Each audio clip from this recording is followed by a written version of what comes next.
293 advocate Ashish Shelar साहेबांनी मराठा समाजाच्या आरक्षणाच्या संदर्भात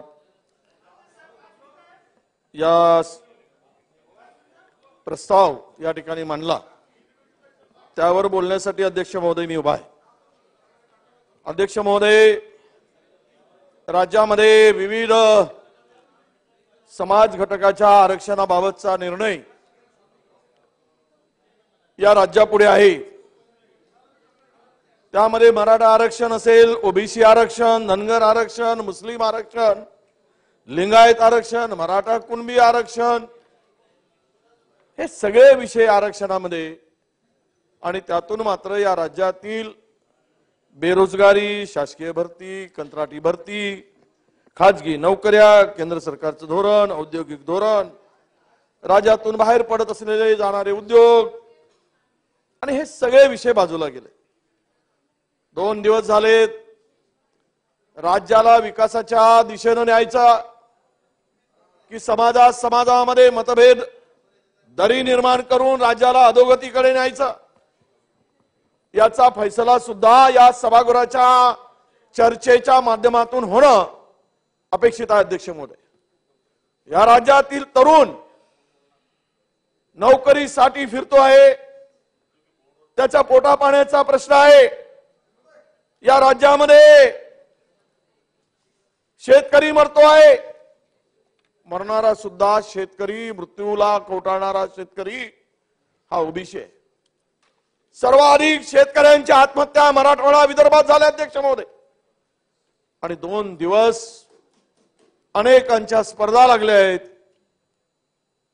तुम्हाला मिळालं पाहिजेत, आम्हाला मिळालं पाहिजेत, तुमचं वाचलं पाहिजेत, आमचं वाचलं पाहिजेत।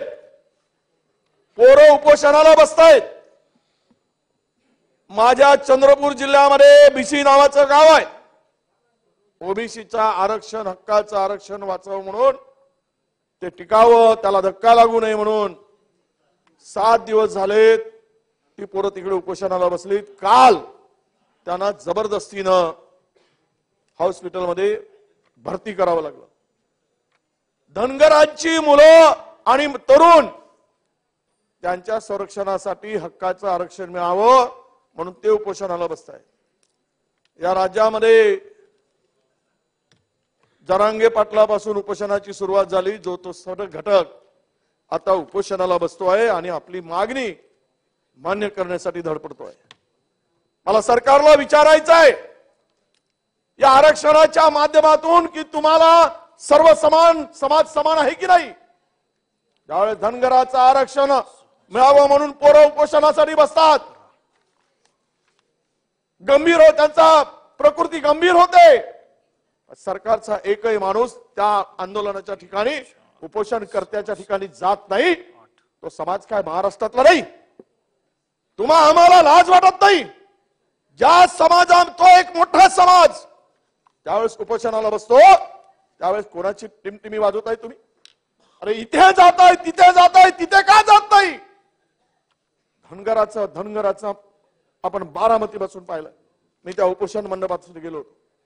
अनेक ठिकाणी ते मुलं बसलेत। ओबीसीचे मुलं गडचिरोली, चंद्रपूर जिल्ह्यात चंद्रपूरच्या मुख्यालय बसलेत। 11व्या दिवशी तिकडे एक उपमुख्यमंत्री गेले, त्यावेळेस मी जाऊन आलो आणि त्यांना आम्ही सांगितलं की तुम्हाला न्याय मिळाल्याशिवाय, किंवा आम्ही त्यांना चर्चा करून आलो। त्यावेळेस तेथील पालकमंत्री मी गेल्यानंतर गेले 11व्या दिवशी। प्रकृती अत्यंत गंभीर झाली होती।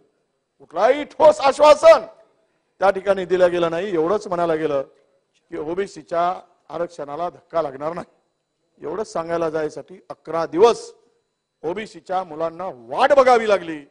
हे ओबीसीचं दुर्दैव समजायचं की सुदैव? एकीकडे कोणी म्हणतंय की आमचा डीएनए ओबीसी असेल, तर मग तुम्हाला त्या मुलांच्यासाठी वेळ मिळत कसा नाही?